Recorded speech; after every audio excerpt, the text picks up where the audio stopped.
After my grandparents left, I pulled the duvet around my body and sighed. 11 years of my life, and it was filled with one purpose: to care for Gabriel and the kids. Now that I'm out of that hellhole, I don't even know what else to do and if you'll be able to do what is required of me. I spent so much of my time doing one thing and now I don't know what else to do. The door opened softly and my grandmother stepped inside with a warm smile. Dear, we noticed you were a little overwhelmed earlier, so we left. I returned to ask when you'd like to be reintroduced to society, my grandmother asked. I frowned. Did I want to be reintroduced to society? The whole world would know me as the Berkeley heiress. Shaking my head, I smiled. Not yet, Grandma. I'm not ready for all the publicity. Besides, this thing with Gabriel is still fresh. I don't want anyone digging up old news. My grandma nodded. You don't have to worry, Faye. Anytime you're ready, we will handle the news. We own more than 80% of the news media and publishing houses. I smiled at her. Thank you so much, Grandma. My grandma ruffled my hair. Now don't look so gloom. Smile. A small smile broke out on my cheeks. It's been a while since anyone has told me to smile and be happy. When she left, I picked up my phone and turned it on. I saw a series of missed calls, messages, and voicemails from Gabriel. I played one of the voicemails and Gabriel's furious voice filled my room. Where did you go, Faye? What man did you live with?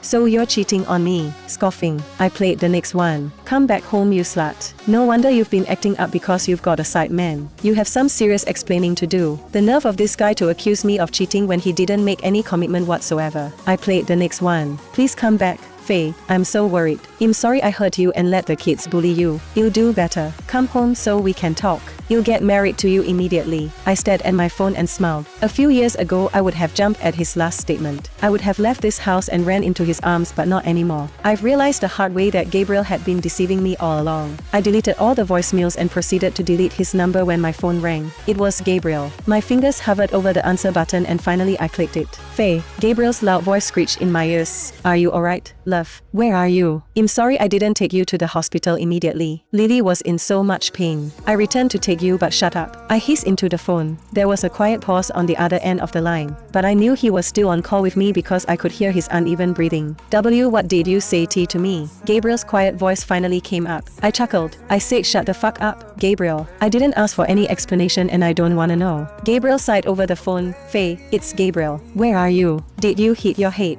Did you lose so much blood? I know who you are, just like how I know that I will never have a place in your life, so get off my phone and never call me again. Faye. What? I hung up the phone and blocked him immediately. A small smile spread on my lips as I relished the feeling of liberation. For years I've always done what Gabriel wanted. I've listened to him, taken care of the kids and swallowed insults from everyone, but no more. This time I'm choosing to rise above it all and show them exactly what they missed out on. My eyes gleamed with mischief and satisfaction as I stood up from the bed. I swayed slightly so I held the wall to balance myself. Then I left my room and went to find my grandparents. They were surprised to see me out of my room. You shouldn't be out of bed, Faye, my grandfather said. Yes, you're just recovering. You could hurt your shoulders or rip your stitches, my grandmother added. I chuckled. Calm down, guys. I just came to tell you that I've changed my mind. How quickly can I be introduced into society as the Berkeley heiress? I stared at my phone in confusion. What just happened? The call with Faye had ended so suddenly. I tried calling her back.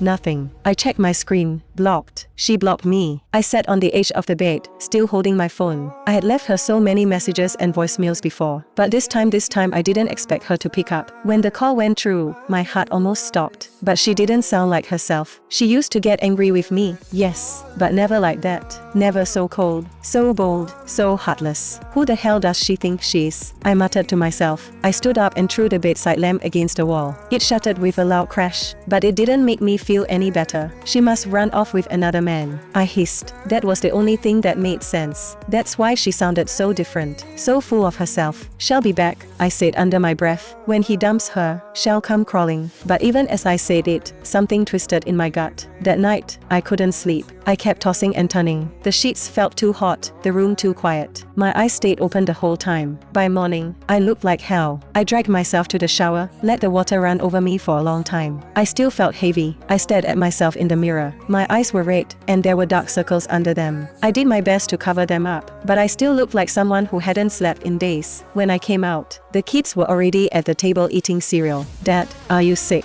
Ian asked, chewing loudly. You look like a zombie, Ace said, frowning. I forced a smile. Didn't sleep well. Lily turned from the kitchen counter and looked at me. Her eyes were full of concern. What's wrong, Gabriel? I sighed and sat down. I spoke to Faye last night. You did? She asked, surprised. I nodded. She picked up. For a second, I thought maybe she wanted to talk. but she didn't. She was cold. She blocked me right after. Lily walked over and sat beside me. She reached for my hand. At least she's alive, she said softly. And it sounds like she's okay. She didn't sound okay, I muttered. She sounded like someone else. Maybe she's still angry, Lily said gently. It's normal. We hurt her. She's never spoken to me like that before. Not even when we fought. She's healing. Maybe she needs more time. I looked at Lily, trying to read her. You're not upset that I tried to talk to her? Lily smiled. Of course not. You have history with her. She's the mother of your children. I understand. I chuckled bitterly. If it were Faye, she would have torn the whole house down if I even mentioned another woman. She's fiery, Lily said, laughing softly. But she's a good woman. I looked down at our hands. I'm lucky to have you. She squeezed my fingers. I'm the lucky one. I just wish she wasn't being so unreasonable. Shall come around, Lily said. If you want, I can try talking to her. You do that. Of course. Maybe she'll listen to me. Thank you, I said. Really? The boys finished their breakfast and grabbed their bags. Where's Grandma Stella? Ian asked. She left, I said. Left? Why? Ace frowned. She went back home. She won't be living with us anymore. Why not? They both asked. I stood up and picked up my keys. Come on, let's get going. I'll tell you later. I dropped the boys off at school, then drove straight to the office. My head was pounding. My body felt drained. As soon as I walked in, my secretary stood up.